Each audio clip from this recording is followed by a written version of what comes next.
Hello everyone. এখন বাজে বিকেল 5টা 10। তো আমি ভাবলাম যে একটা ছোট মিনি ব্লগ বানাই। যেহেতু এটা আমার প্রথম ব্লগ, তাই আমি ভাবলাম যে আমার প্রিয় জায়গা থেকে এটা বানাই। তো এটা দেখো, এটা আমার বাড়ির ছাদ। হ্যাঁ, ছাদের সারাউন্ডিংসটা, চারপাশটা পুরো সবুজে ঘেরা। আর এই ছাদটা আসলেই না আমার মন ভালো হয়ে যায়। এই ছাদে আগে আমি রোজ আসতাম, বাট এখন কোনো কারণে আসা হয় না খুব একটা, বাট আসি সপ্তাহে 1-2 দিন আসি ছাদে। এই ছাদটা আমার ভীষণ প্রিয় জায়গা, এবং এই ছাদের চারপাশটা এত সুন্দর দেখতে লাগে। সারাউন্ডিংসটা তোমাদের দেখাচ্ছি, দেখো এখানে গাছ লাগানো আছে, এগুলো সব আমার জেঠুমনি গাছ লাগিয়েছে। গোলাপ ফুলের গাছ আছে, আরও অনেক ফুলের গাছ আছে। আমি না ঠিক নাম জানি না, এটা কি ফুলের গাছ আমি ঠিক বলতে পারবো না, বাট অনেক ধরনের গাছ লাগিয়েছে। সাদা জবা আছে।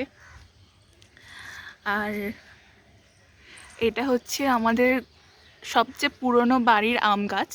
এটা আমার দাদু লাগিয়েছিলেন। এটার অনেক বয়স, জানো তো। এটা অ্যাপ্রক্স তোমার 70 বছর তো হবেই। এটা ফজলি আমের গাছ। তো এখানে আওয়াজগুলো এত সুন্দর, আমি জানি না তোমরা শুনতে পাচ্ছ কি না। পাখির ডাক, ঝিঝি পোকার ডাক, খুব ভালো লাগে শুনতে। তো এটা আমাদের বাড়ির একটা ছাদের একটা পোর্শন।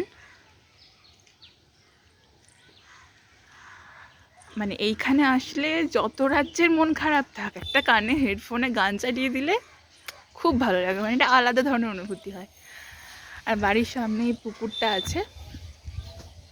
এই পুকুরটা দেখো, এই পুকুরটার নাম হচ্ছে না তেলার পুকুর। তেলাপিয়া মাছের চাষ হতো আগে। এই পুকুরটা অনেক বড়, গভীরতাও অনেক বেশি। আর এই দেখো, এই খোলা আকাশ খুব সুন্দর দেখতে লাগে। যখন সানসেট হয় অ্যান্ড সানরাইজ হয়, তখন এই আকাশটা দেখতে খুব ভালো লাগে। এইটা আমাদের ছাদের আর একটা পোর্শন। মানে প্রকৃতিপ্রেমী যারা আছে তারা এখানে প্রচুর ভালো লাগবে তাদের, এবং তারা অনেক কবিতা গানও লিখতে পারে, যারা লেখিকা আছে। বর্ষাকালে তো দেখার মতো একটা মনোরম, একটা অদ্ভুত পরিবেশ তৈরি হয় এখানে না। শীতকালে আমার বাবা গাছ লাগায়, ওই সাইডে জেঠুমনি বম্মা গাছ লাগায়, এই সাইডে বাবা গাছ লাগায়। মানে শীতকালেও আমি তোমাদের দেখাবো যদি সম্ভব হয়। হ্যাঁ, অনেক ধরনের গাছ লাগায় আমার বাবার। গাছের খুব নেশা। ছোটোবেলা থেকেই বাগান তৈরি করতো বাবা আগে। এখন কোমরের প্রবলেমের জন্য পারে না। তো এই দিক দিয়েও আমি ভিউটা দেখাচ্ছি।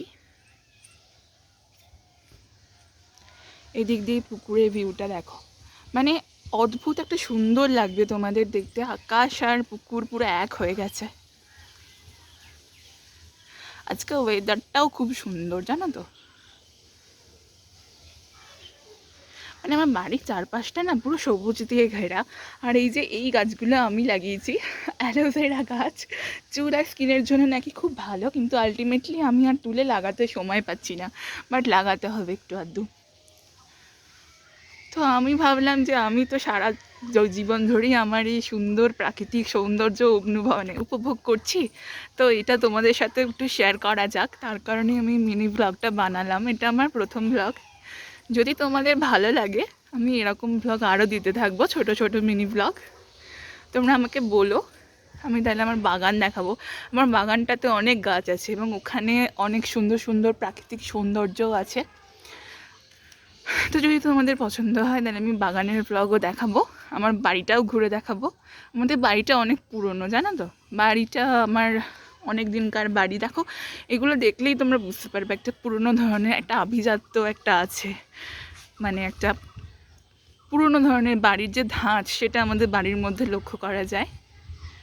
তো আমার এই ছোট মিনি ব্লগটা তোমাদের কেমন লাগলো জানাবে।